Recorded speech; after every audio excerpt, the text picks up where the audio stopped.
started at my company in 1992 as a outside salesperson, and within 9 months ended up buying 45%, and then the next 9 months bought the entire company.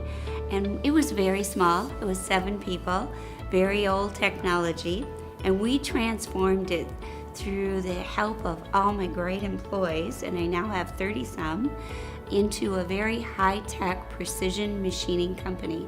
So we make components that are small, complex, very high precision, very high tolerance for everything from motorcycles to missiles.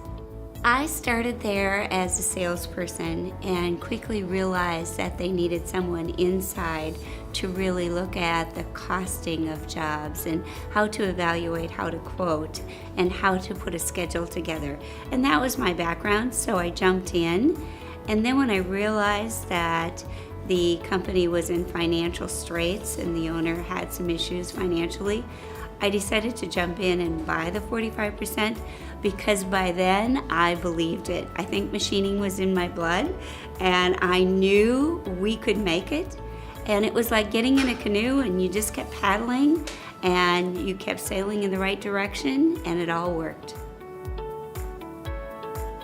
It's very imperative that we stay up with technology and also with certifications that are required.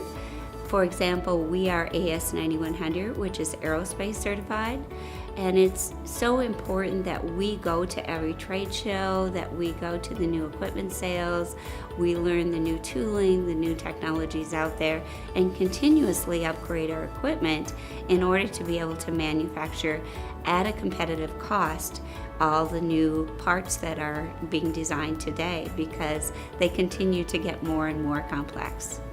I surround myself with employees that are like family to me.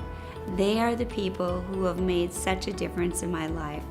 They bring me up, they encourage, they take problems and they create solutions. And we work together as a great team. And I'm very, very proud of each and every one of them. I really believe in surrounding myself with people who are smarter than me. My employees excel in their areas of expertise, and I trust and I empower them. And I think that's really important. I always feel like, well, if I'm not going to let them make decisions, why would I hire them? Because I'm hiring the best, and they should be allowed to elevate and bring out the best in our company. I also believe it's very important to pay people just a little bit above the norm so that they know they're exceptional and that they're valued and treasured. I was so honored when I was asked to serve as the president of our Precision Machine Products Association, known as PMPA, because I was the first woman president in 80 years, and to be nominated and voted by a board of 20-some men, that's a pretty awesome experience. And then continue to run that board with my 24 men. And I have to say, I never felt like the odd person out. They treated me totally as their equal, and we worked together and got a lot of things done. I just wish more women would get into manufacturing and find out what a wonderful career this is.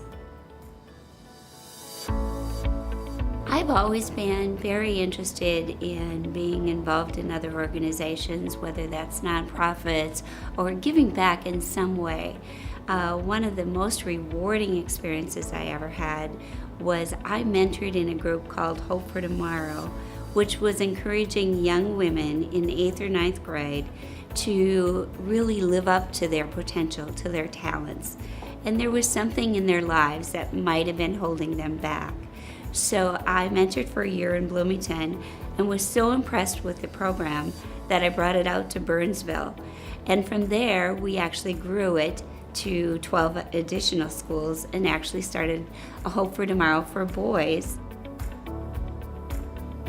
My son started there 22 years ago, and I can tell you he's been in almost every position of the company and continued his education while he was there.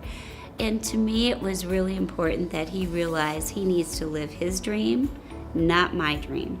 So about a year and a half ago, I decided that it would be a good idea for him to meet with someone other than me to talk about this transition. And so I hired a life coach for him, a woman I trusted deeply, and said, please meet with her every 2 weeks. And all I really care about at the end of a year, year and a half, 2 years, whatever it takes, is for you to decide this is something I want to do or I have my own dream. And I'm okay with either decision because I don't want you to feel like you have to live in your mother's legacy. So it was important for me that if he decided to do this, his heart and soul was engaged, and it truly is. He has been with me for 22 years in my business, who had come to me last August and said he would like eventually to run the business. We took a 3-year plan and made it into a fast few-month plan. And I'm very, very proud of how he is doing. He's operating the day-to-day. He checks in with me in the morning at night. But I have to say, the whole team with his leadership is doing very well. I would encourage any woman who has a dream, any young gal, to just go ahead and bring it forth, whether that's sitting at your kitchen table, making something in your garage. Continue that dream and bring it together. But I would also encourage you to have a mentor, someone who you can talk to when you have that self-doubt, who can encourage you, someone who can network you with people that'll help you on your journey and your path. Mentors are a critical component of being able to start a business and continue well. And then I would also encourage any entrepreneur to mentor a young person going into a new business, because it's so important that we give back and continue. And we need to encourage more small businesses to enter the market.